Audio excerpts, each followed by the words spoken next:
इस बीच सीएम योगी आदित्यनाथ विधानसभा में क्या कुछ कह रहे हैं वो जरा सुनिए। समाजवादी पार्टी फिर इसका विरोध करेगी, क्योंकि समाजवादी पार्टी कोई अच्छे काम का तो कभी समर्थन नहीं कर सकती। नहीं, देखिए, हमने अयोध्या में राम जन्मभूमि दर्शन करने के लिए जब इसी सदन में प्रस्ताव आप लोगों ने दिया, आप लोगों ने प्रस्ताव दिया, तो आपके प्रस्ताव पर अध्यक्ष जी ने सहमति दी। दोनों सदनों के सभी सदस्य जाने को तत्पर हुए, समाजवादी पार्टी वॉकआउट कर गई। नहीं, आपका नहीं भाई, शिवपाल जी तो नहीं जा पाते, शिवपाल जी का तो रास्ता नहीं है, वो चच्चू तो जो है यहां से पश्चिम की तरफ जाते हैं। ओह, हम तो कह रहे हैं सबके हैं, हमने तो इसीलिए कहा सब लोग चलिए, लेकिन आप लोगों ने विरोध कर दिया। मोना जी गई थी और भी माननीय सदस्य गए थे, लेकिन मेरा यह कहना है, इसीलिए प्रयागराज के बारे में हम लोग ज्वाइंट सेशन से अपने आप को दूर रखेंगे। नहीं, छोड़िए, जाने दीजिए, जिसकी मर्जी आएगी जाना चाहेगा, जिसकी मर्जी आएगी नहीं जाना चाहेगा। मैं तो अध्यक्ष जी से कहूंगा कि एक दिन जरूर रखें मान्य सदस्यों के लिए कि प्रयागराज में जाकर के आस्था की डुबकी लगा ले। बहुत सारे सदस्य इसका इंतजार करें और ऐसे बहुत सारे सदस्य इसका इंतजार करें और जाना चाहिए, क्योंकि देश आ रहा है, दुनिया आ रही है। आप मुझे बताइए, आज 56 करोड़ से भी श्रद्धालुओं ने अब तक वहां पे आस्था की डुबकी लगाई है। अगर मैं भारत के अंदर देखूं, 140 करोड़ की आबादी में 110 करोड़ सनातन धर्मावलंबी है। कुछ और भी मिला लेते, मान के चलिए कि हर एक परिवार में 4 सदस्य होंगे, तो हर परिवार के 2 सदस्यों ने अब तक वहां डुबकी लगाई है। तो ये लोग क्यों वंचित रहेंगे? ये क्यों वंचित रहना चाहते? जो अगर बहुत सारे लोग इंतजार कर रहे होंगे कि हो सकता है कि यहां पे कोई हम सेशन कर लें, मेरा कहना है कि एक अवसर मिलना चाहिए मान्य सदस्यों को, वहां पे जाकर के व्यवस्था की डुबकी लगाएं। महोदय, इसके बारे में बहुत सारे दुष्प्रचार किए गए और बहुत सारी चीजें, उन पर मैं भी उसी पे मैं चर्चा करूंगा।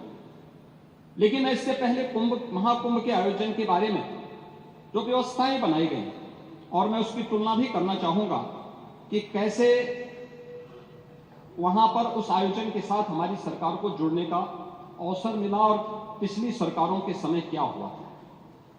अब आप लॉजिस्टिक की ही बात करते हैं महोदय, मैं जो भी चीजें वहां कुंभ के आयोजन के साथ जुड़ी, 2013 के साथ अगर हम जोड़ें इसको, 2013 में प्रयागराज कुंभ के साथ देखें, 2013 में आयोजन था 55 दिन का, और 2025 के महाकुंभ में आयोजन है 45 दिन का। आयोजन की तिथि न मैं तय करता हूं, न सरकार तय करती है।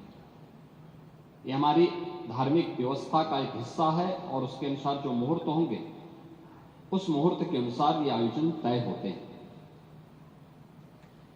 ये पौष पूर्णिमा से और महाशिवरात्रि के बीच का आयोजन कुंभ के आयोजन के लिए होता है। यही आयोजन इस पूरी उसके साथ जुड़ता है।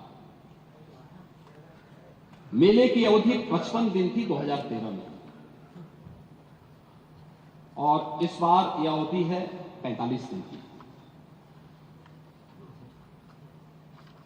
2013 में कुल जो क्षेत्रफल था यह 1936 हेक्टेयर का था। यानी अगर हम इसको एकड़ में देखेंगे तो ये मुश्किल 5000 एकड़ का भी नहीं होता है। और इस बार हम लोगों ने इसको बढ़ाया है, लगभग 10,000 एकड़ से अधिक क्षेत्रफल में महाकुंभ के आयोजन को हमारी सरकार आयोजित कर रही है। 2013 में 14 सेक्टर में था, इस बार ये आयोजन है 25 सेक्टर में। पार्किंग का स्पेस जो आपके पास था उस समय कुल 635 हेक्टेयर में आप लोगों ने पार्किंग की सुविधा दी थी, और इस बार हम लोगों ने पार्किंग की सुविधा दी है 1850 हेक्टेयर, केवल पार्किंग की सुविधा दी। यानी 4000, यानी 5000 एकड़ से अधिक क्षेत्रफल में केवल पार्किंग की सुविधा दी है। 2013 में प्रयागराज सिटी के अंदर हमारे पास एक अवसर होता है कि इस प्रकार के आयोजन सिटी के निश्चित डेवलपमेंट के प्लान को भी आगे बढ़ाएं। आपने देखा होगा 2013 में प्रयागराज सिटी के बारे में कोई आरओबी नहीं, कोई पक्के घाट नहीं, रिवर फ्रंट के लिए कोई कार्य नहीं हुआ। लेकिन हमारी सरकार को ये सौभाग्य जाता है कि 2019 में हमने 9 आरओबी और 6 अंडरपास बनाए थे और 2025 में हमारी सरकार ने जो पैसा वहां खर्च किया उसमें प्रयागराज सिटी के अंदर 14 फ्लाईओवर बनाए हैं, 14 नए फ्लाईओवर बनाए हैं, 9 उसमें पक्के घाट बनाए हैं, 7 रिवर फ्रंट रोड का निर्माण किया गया है। अस्थायी घाट 2013 में केवल 4 किलोमीटर का था, इस बार जो अस्थायी घाट बने हैं वह 12 किलोमीटर का बनाया गया है। शटल बसेज आप लोगों ने 2013 में एक भी नहीं चलाई थी, याद करना। ये शटल बसेज ही फ्री में श्रद्धालु जनों को कुंभ के नजदीक क्षेत्रफल में संगम के आसपास के क्षेत्र तक पहुंचाती है, एक भी नहीं थी। इस बार 550 बसेज केवल शटल बसेज हैं जो श्रद्धालु जनों को वहां तक पहुंचाने का काम कर रही है। रोडवेज की बसेज आपने 2013 में कुल 2300 खरीदी थी, इस बार हम लोगों ने 7000 बसेज केवल श्रद्धालुओं की सुविधा के लिए वहां लगाई है। बस स्टैंड आपके समय में मात्र 3 थी, हमने 7 बनाए हैं। सड़कों के चौड़ीकरण का कार्य आपके समय में मात्र 55 का हुआ था, हम लोगों का सौभाग्य है कि 19 में 125 सड़कों को 2 लेन से 4 लेन, 4 लेन को 6 लेन में, और 2025 में 200 से अधिक सड़कों को हम लोगों ने इसके साथ जोड़ा है, जो 2 लेन से 4 लेन, 4 लेन से 6 लेन बनाने का काम हुआ है। नालों की स्थिति, एक बड़ी चर्चा इसमें हो रही है और मैं सोच रहा था कि हो सकता है कि कुछ माननीय सदस्य इसके बारे में यहां चर्चा भी हो सकता करेंगे, लेकिन हो सकता उनका संज्ञान नहीं आया होगा। और है जिस प्रकार का दुष्प्रचार लोग करने में लगे हैं, उत्तर प्रदेश को, महाकुंभ को, सनातन धर्म को बदनाम करने के लिए, देश को बदनाम करने के लिए जो साजिशें रचने वाले तत्व हैं, वे लगातार इस प्रकार का दुष्प्रचार करते हैं। पहले मैंने कहा ना, जो काहिरा में अग्निकांड की घटना को प्रयागराज के साथ जोड़ना, नेपाल की घटना को, झारखंड की घटना को, या वेस्ट बंगाल की घटना को, या देश के अंदर की किसी बड़ी दुर्घटना को प्रयागराज के साथ जोड़ना, इस प्रकार के लगातार वीडियो सोशल मीडिया हैंडल के माध्यम से और डिजिटल मीडिया के प्लेटफॉर्म पर भी आप देख सकते हैं। ऐसे ही जल की गुणवत्ता के बारे में भी प्रश्न खड़े करने के प्रयास हुए। याद रखना, 2013 में बायोरेमेडिएशन या जियो ट्यूब की व्यवस्था बहुत सीमित थी और परिणाम क्या था? पूरा कुंभ अव्यवस्था, गंदगी और अराजकता का एक अड्डा हो चुका था। उस स्थिति को सोचिए जब मॉरिशस के माननीय प्रधानमंत्री 2013 में प्रयागराज महाकुंभ में पधारे थे और गंगा में गंदगी देख करके, अव्यवस्था देख करके, पॉल्यूशन की मात्रा को देख करके उन्होंने स्नान करने से इनकार कर दिया। और 2025 में जब हम लोग आए हैं तो मैंने तो आपको आंकड़े बता दिए कि 56 करोड़ से अधिक श्रद्धालु अभी स्नान कर चुके हैं, एक सप्ताह बाकी है। 81 नालों को, यानी 261 MLD के जो वहां के नाले सभी को टेप किया गया है, और टेप ही नहीं किया गया है बल्कि उसके बारे में जो सरकार की व्यवस्थाएं बनाई गई है उसके बारे में मैं विस्तार से सदन में कहना चाहूंगा, क्योंकि बहुत सारे लोग अभी उसके बारे में दुष्प्रचार करने की अपनी उस प्रवृत्ति से बाज नहीं आएंगे, और इसलिए मैं उसके बारे में बताना चाहूंगा कि गंगा जी हो या यमुना जी हो, प्रयागराज के जितने भी वहां पे संगम स्थल से जुड़े हुए जितने भी वहां के अगल बगल के जितने भी नाले हैं, जितने भी इस प्रकार के सीवर का है, ड्रेनेज का है, सबको टेप करके या तो STP में या बायोरेमेडिएशन या जियो ट्यूब के माध्यम से उनके शुद्धिकरण के बाद ही उसे वहां पर वो किया जा रहा है। दूसरा है, ट्रीटमेंट के बाद ही उस जल को छोड़ा जा रहा है। जल की शुद्धता के जो मानक होते हैं वह 2 स्तर पर जांची जाती है। एक तो BOD स्तर पर, बायोलॉजिकल ऑक्सीजन डिमांड के रूप में, और दूसरा DO के रूप में, डिजॉल्व ऑक्सीजन के रूप में। और इन दोनों के मानक निर्धारित हैं, इन दोनों के मानक निर्धारित हैं, जिसमें BOD 3 या उससे कम होना चाहिए और DO जो डिजॉल्व ऑक्सीजन की मात्रा है वो 5 से अधिक होनी चाहिए। जल में स्नान करने के लिए जल की जो मात्रा होती है उसमें ये मात्रा इस रूप में होनी चाहिए।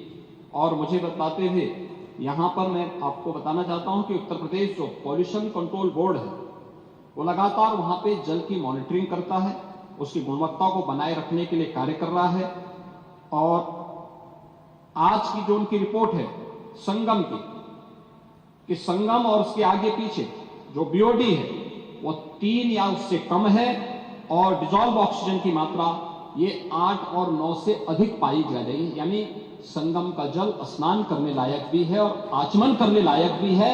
जो लोग इसका दुष्प्रचार कर रहे हैं वे उन सबको इस बात को देखना चाहिए। एक समाचार पत्रों में एक न्यूज जो देखने को मिली, मैं भी देख रहा था, पुरानी न्यूज है, एनजीटी के माध्यम से, एनजीटी का नाम लेकर के दिया गया है, किसी ने दिया है, जिसमें उन्होंने कहा है कि फीकल कोलिफॉर्म की, उसमें उन्होंने चर्चा की।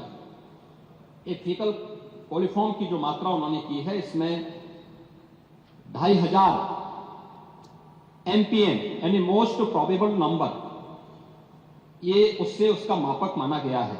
इससे कम होनी चाहिए 100 ml में, 100 मिलीलीटर में।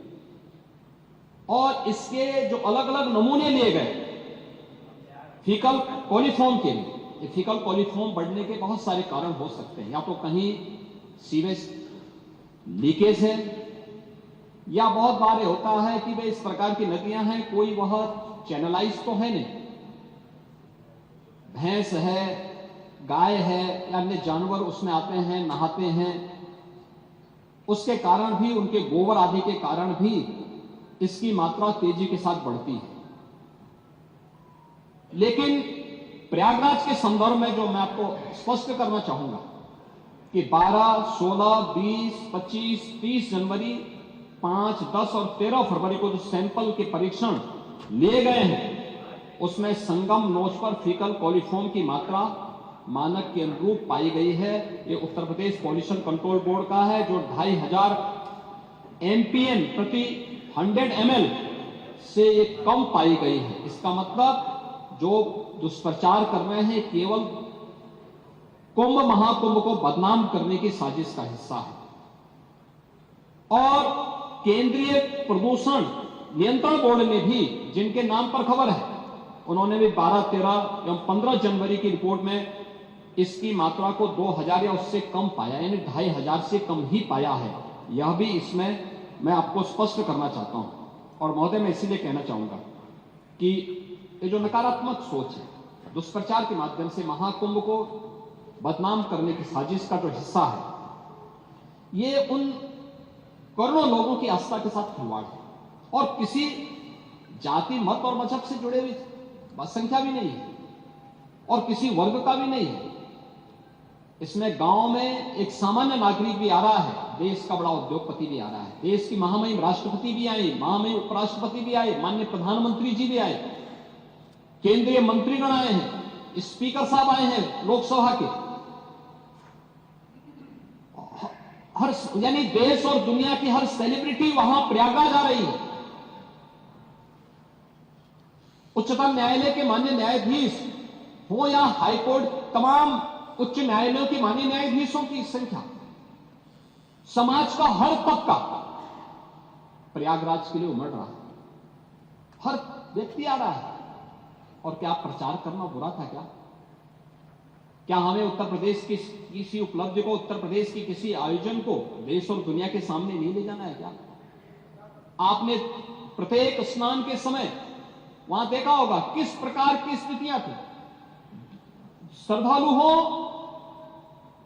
या फिर पर्यटक हो, देशी हो या विदेशी पर्यटक हो, जो एक बार कुंभ में डुबकी लगाया और भूरी भूरी प्रशंसा किया, व्यवस्था की प्रशंसा किया, जल की प्रशंसा किया, आयोजन की प्रशंसा किया, एकात्मता की प्रशंसा किया। कौन भेदभाव हुआ? कौन तुष्टीकरण हुआ? कौन सा तुष्टीकरण है? कौन सा तुष्टीकरण इसमें है? ये तुष्टीकरण नहीं, ये 56 करोड़ लोगों के आने का संतुष्टीकरण है, भारत के संतुष्टीकरण है, दुनिया का संतुष्टीकरण है। ये बातें इस बात को एहसास कराती हैं कि भारत की ताकत का एहसास दुनिया कर रही है और उत्तर प्रदेश की ताकत का एहसास पूरा भारत कर रहा है कि हाँ, उत्तर प्रदेश इतने बड़े आयोजन को कर सकता है।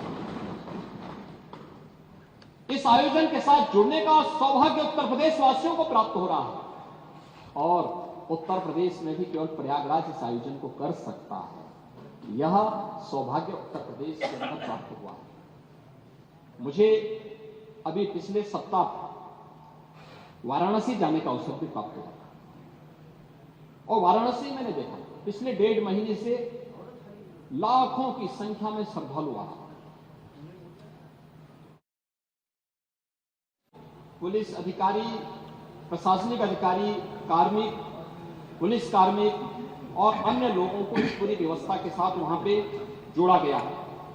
2700 से अधिक सीसीटीवी कैमरे, 20 ड्रोन कैमरे और 6 लाख वाहन पार्किंग की व्यवस्था, जो मैंने आपको बताया कि 5000 एकड़ से अधिक क्षेत्रफल में हमने केवल पार्किंग की व्यवस्था की है।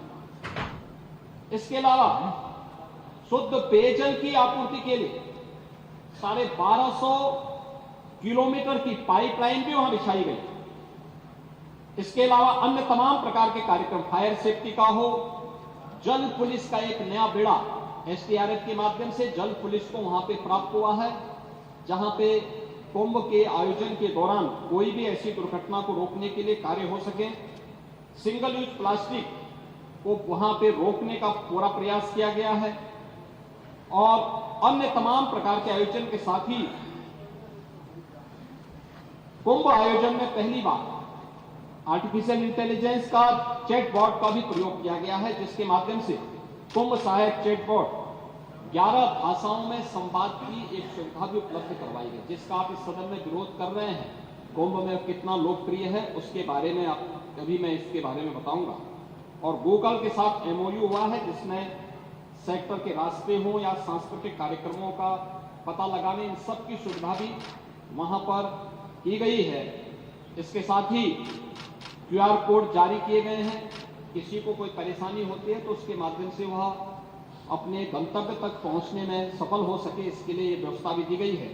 और डिजिटल एक्सपीरियंस सेंटर भी बनाया गया। महाकुंभ से जुड़े हुए एक डिजिटल कुंभ एक्सपीरियंस सेंटर को भी वहां तैयार किया गया है। अस्पतालों में 6000 बेड्स की व्यवस्था की गई है।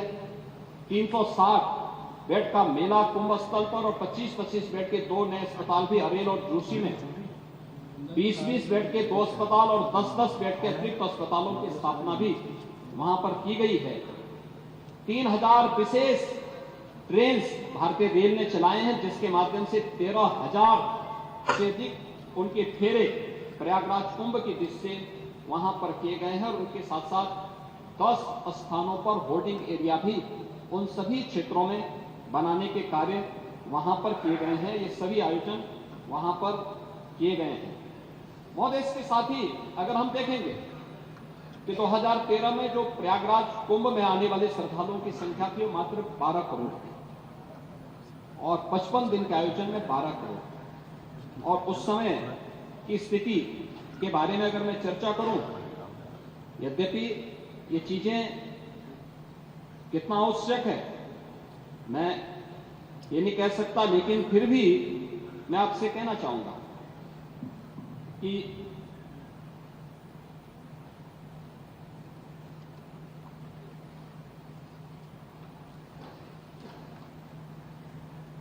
(2013) का आयोजन, उस समय की स्थिति क्या थी?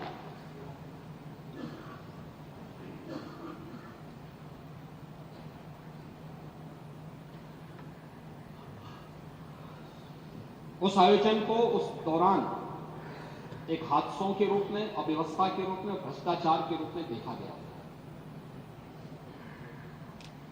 और जो हावड़ की बात कर रहे हैं, प्रभारी मंत्री के साथ हावड़ में क्या हुआ था यह भी किसी से छुपा हुआ नहीं है। उनको एयरपोर्ट से ही वापस आना पड़ा। उस समय जो बयान आए थे समाजवादी पार्टी के, उस समय उनके बयान आए थे जो तत्कालीन सीएम ने बयान दिए थे इन्होंने एक तो उस समय की तत्कालीन सरकार के रेल मंत्री पर आरोप प्रत्यारोप लगाने प्रारंभ किए। फिर ये भी कहा था, हम सभी जानते हैं कि घटना किसकी चूक से हुई। उस समय एक बड़ी आग अग्निकांड की घटना भी घटित हुई, वो अभी किसी से छुपी हुई नहीं। महोदय, केक ने भी अपनी रिपोर्ट दी थी 2013 को। उन्होंने कहा था, केक ने, कि श्रद्धालु कुंभ मेले में आस्था की डुबकी लगा रहे थे, तब कुंभ मेला प्रशासन भ्रष्टाचार में डूबा हुआ था। 2014 में जो केक की रिपोर्ट आई थी 2013 के कुंभ की, मैं उसकी चर्चा कर रहा हूं। रिपोर्ट में बताया गया कि तत्कालीन उत्तर प्रदेश सरकार ने केंद्र सरकार की ओर से दिए गए फंड से भी पूरा मेला संपन्न कर दिया, जबकि अखिलेश सरकार को आयोजन पर 70% धनराशि खर्च करनी थी। अपने स्तर पर भी उनको खर्च करनी थी, अपना पैसा नहीं खर्च किया। 13 के कुंभ में इन्हें 1141 करोड़ 63 लाख रुपए केंद्र सरकार के खर्च हुए और वहीं मात्र 10 करोड़ 57 लाख रुपए राज्य सरकार ने खर्च किए। यानी पैसा ही नहीं दिया, आयोजन के लिए पैसा ही नहीं दिया।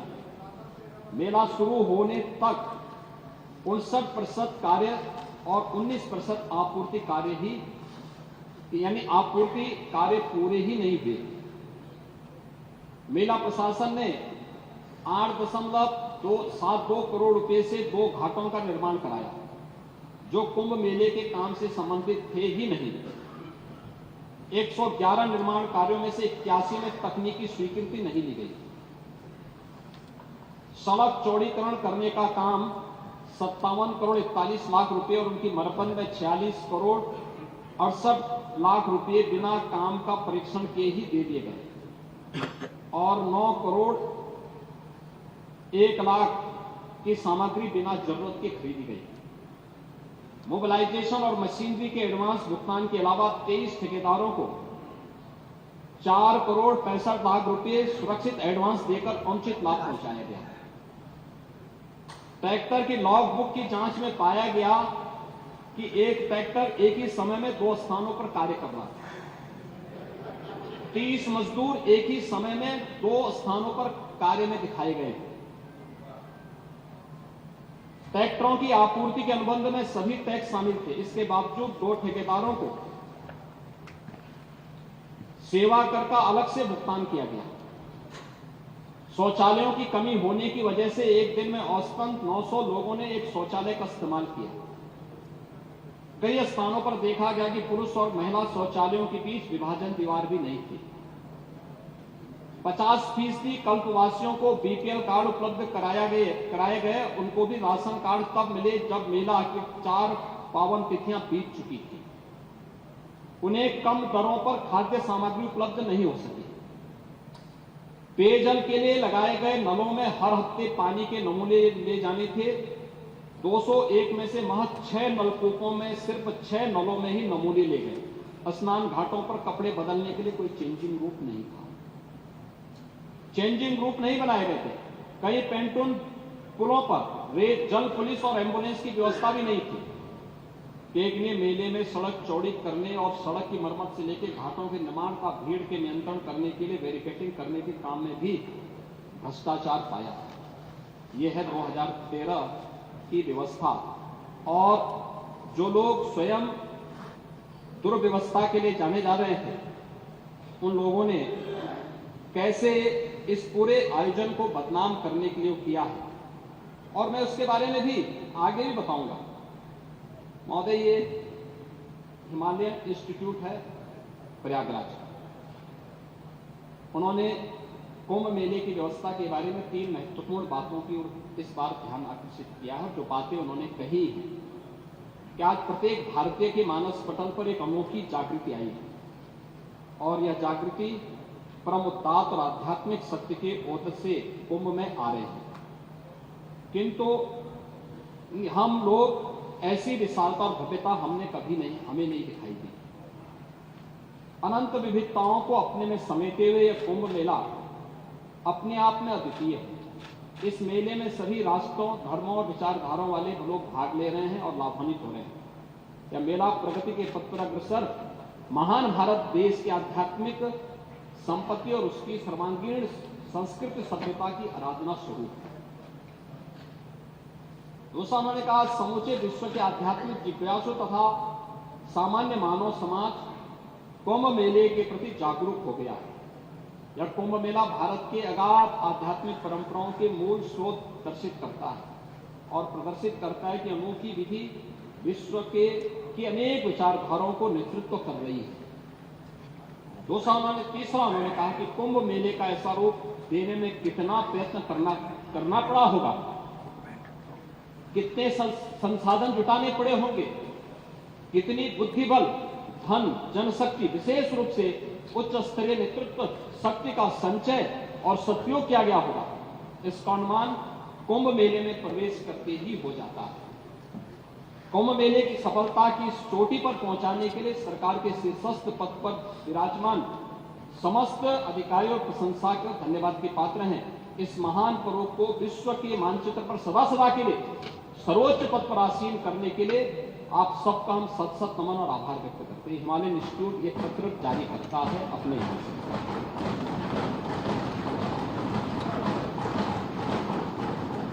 महोदय, मैं केवल एक बात कहना चाहूंगा, मुझे आरोप प्रत्यारोप नहीं करना। जो लोग इस बात की चर्चा करते हैं कि हजारों लोग 29 की भगदड़ का शिकार हुए, उनको 1954 के कुंभ को भी देखना चाहिए। 1954 800 से अधिक श्रद्धालुओं की मौत हुई थी और ये दुर्भाग्यपूर्ण घटना तब हुई थी जब तत्कालीन प्रधानमंत्री और तत्कालीन महामहिम राष्ट्रपति एक दिन पहले इस महाकुंभ में भागीदार बन गए। 1976, 1974 और 1986 के कुंभ के आयोजन में सैकड़ों लोगों की मौत हुई। तो आज हमें आईना दिखाने का काम कर रहे हैं। वे लोग आज इस महाआयोजन पर प्रश्न खड़ा कर रहे हैं। महोदय, वीआईपी कल्चर की बात वो करते हैं जो मुंह पे चांदी का चम्मच लेकर के ही पैदा हुए, जीवन भर जिन्होंने वीआईपी सुविधा ली। अगर थोड़ी सी वीआईपी सुविधा इधर उधर नहीं कि जमीन आसमान को एक कर लेते हैं। ये प्रयागराज महाकुंभ में वीआईपी कल्चर अगर कुंभ में होता, और मुझे बताइए 56 करोड़ लोग इन 38 दिनों में, इन 37-38 दिनों में क्या त्रिवेणी में आस्था की पावन डुबकी लगा पाते? समाजवादी पार्टी के माननीय सदस्य का यह कहना कि अमृत स्नान नहीं हुआ है या मुहूर्त के अनुसार नहीं हुआ है, अच्छी बात है कि अब आप मुहूर्त भी देखने लग गए। यह अच्छी बात है कि आप लोग मुहूर्त देखने लग गए, लेकिन सच्चाई ये है कि मौनी अमावस्या के दिन जब एक दुर्भाग्यपूर्ण घटना घटी थी, तो उस समय प्रयागराज के अंदर मेला क्षेत्र में ही 5 करोड़ से अधिक श्रद्धालु थे। प्रयागराज सिटी पूरी तरह पैक थी। जिस सिटी की क्षमता ही 25 करोड़ जनसंख्या को अपने अंदर समाहित करने की हो, वहां अगर 25 लाख की जनसंख्या को अपने अंदर समाहित करने की हो, अगर वहां 2 करोड़ लोग आएंगे तो थोड़ा सुविधा तो। और ये 2 करोड़ लोग प्रयागराज सिटी और उसके अगल बगल के क्षेत्र में। सरकार ने 24 घंटे पहले से इस प्रकार की व्यवस्था भी दी थी। एक दिन पहले ही जौनपुर, मिर्जापुर, भदोई, चित्रकूट, महोबा, फतेहपुर, कौशाम्बी, प्रतापगढ़, इन सभी जनपदों में होल्डिंग एरिया बना करके वहां पे पार्किंग स्पेस दे करके श्रद्धालु जनों को रोका।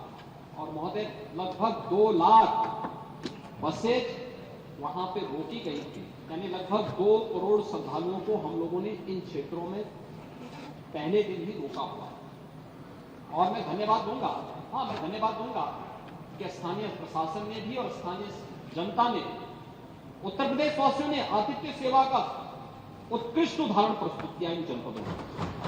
लगातार 24 घंटे पर, यानी एक दिन पहले 28 जनवरी को 5 करोड़ श्रद्धालुओं ने वहां स्नान किया महाकुंभ में।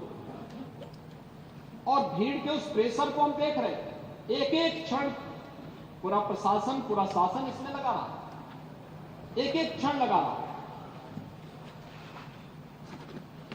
एक स्पेस की इतनी सीमा होती है, धरती की इतनी सीमा है, वो असीमित नहीं है। आरोप प्रत्यारोप लग सकते हैं,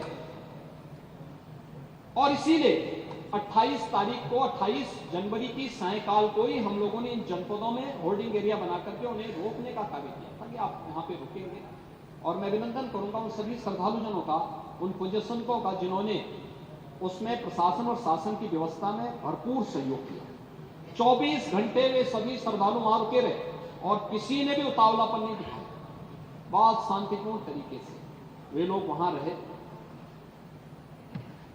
29 की रात्रि में दुर्भाग्यपूर्ण घटना घटित होती है। 1:10 से लेकर 1:30 बजे के बीच में घटना घटित होती है, जब संगम नोच के पास अचानक अत्यधिक प्रेशर होने के बाद बैरिकेड्स टूटती हैं और बहुत सारे श्रद्धालु उस एरिया में आते हैं जहां पे एक प्रकार का होल्डिंग एरिया जो था वहां घुस जाते हैं। वहां पहले से बैठे हुए श्रद्धालुओं के ऊपर वे अचानक गिरते हैं और उसके बाद पर दुर्भाग्यपूर्ण घटना फिर वहां घटना घटित होती है, जिसमें 30 श्रद्धालु, जिसमें 66 श्रद्धालु उसकी चपेट में आए थे, जिन्हें तत्काल हॉस्पिटल पहुंचाया गया, जिसमें से 30 श्रद्धालुओं की मौत हुई। 36 श्रद्धालु, जिनमें 36 श्रद्धालु वहां पे स्थानीय मेडिकल कॉलेज में भर्ती किए गए।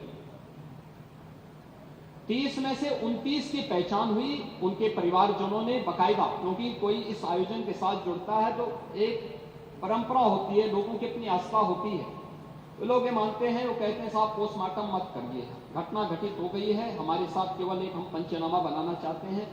उनकी रजामंदी की, और ये जो भी कार्य हुआ है मजिस्ट्रेट के सामने, पुलिस के सामने, प्रशासन के सामने, परिवारजनों के सामने उनकी बॉडी को वे लोग लेके गए। एक की पहचान नहीं हो पाई, उनका डीएनए प्रिजर्व किया गया, उनका अंतिम संस्कार लोकल स्तर पर प्रशासन ने किया। 36 श्रद्धालु में से 35 को उनके परिजन लेके चले गए। एक श्रद्धालु अभी वहां पे उपचाराधीन है और स्थानीय मेडिकल कॉलेज में उनका उपचार चल रहा है। महोदय, ये घटना वहां की थी, लेकिन अक्सर होता है, भगदड़ होती है, अव्यवस्था फैलती है, भगदड़ की स्थिति पैदा होती है, लेकिन वहां पे तत्काल पुलिस ने भी और उसके लिए लगाई गई एजेंसियां भी, उन्होंने जब रेस्क्यू प्रारंभ किया तो ग्रीन कॉरिडोर बनाने में श्रद्धालु जनों ने ही उसमें मदद की, और श्रद्धालु जनों ने मदद करके ग्रीन कॉरिडोर बनाकर के एम्बुलेंस को वहां पहुंचाने और पहुंचाने के साथ साथ उनको हॉस्पिटल पहुंचाने में अपना योगदान भी दिया, हॉस्पिटल से फिर मेडिकल कॉलेज ले जाने में योगदान दिया, जिसमें ये दुर्भाग्यपूर्ण घटना घटी।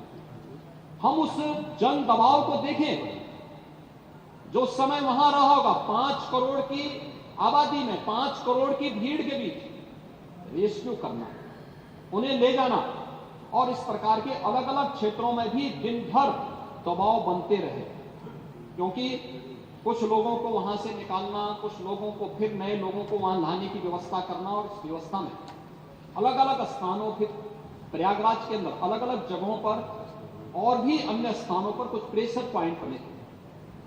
कुछ लोग घायल हो रहे थे, जिसमें से लगभग 30-35 के आसपास लायक लोग घायल अन्य स्थानों पर भी हुए। उन्हें भी हॉस्पिटल पहुंचाया गया। उनमें भी 7 लोगों की मौतें हुई हॉस्पिटल ले जाते समय या हॉस्पिटल में। लेकिन ये घटना इस रूप में नहीं प्रदर्शित होनी चाहिए कि अलीगढ़ की घटना को भी हम प्रयागराज महाकुंभ के साथ जोड़ें, झारखंड की घटना को भी इसके साथ जोड़ें, नेपाल की घटना को भी इसके साथ जोड़ें, या अभी 4 दिन पहले प्रयागराज में ही एक टोला और एक बेलोरो के बीच में मुठभेड़ होती है और उसमें 10 श्रद्धालुओं की दुर्भाग्यपूर्ण मौत होती है। प्रयागराज कुंभ में आ रहे थे, उस दौरान एक आमने सामने की भिड़ंत में वह दुर्भाग्यपूर्ण घटना घटित होती है। सड़क दुर्घटना हमारे लिए एक चिंता का विषय है और मैं लगातार इस सदन को मैंने पिछली बार भी कहा था कि यह हमारे लिए चिंता का विषय है कि हर वर्ष हम लोग 30 से 25 हजार लोगों को खोते हैं सड़क दुर्घटना में, केवल उत्तर प्रदेश के अंदर खो रहे हैं। ये 20 से 25 हजार की जो लोग हैं, इसमें से लगभग 55 से 60% जो आबादी है, जो मृतक हैं, ये सभी 18 से 40 के बीच की उम्र के लोग, नौजवान हैं।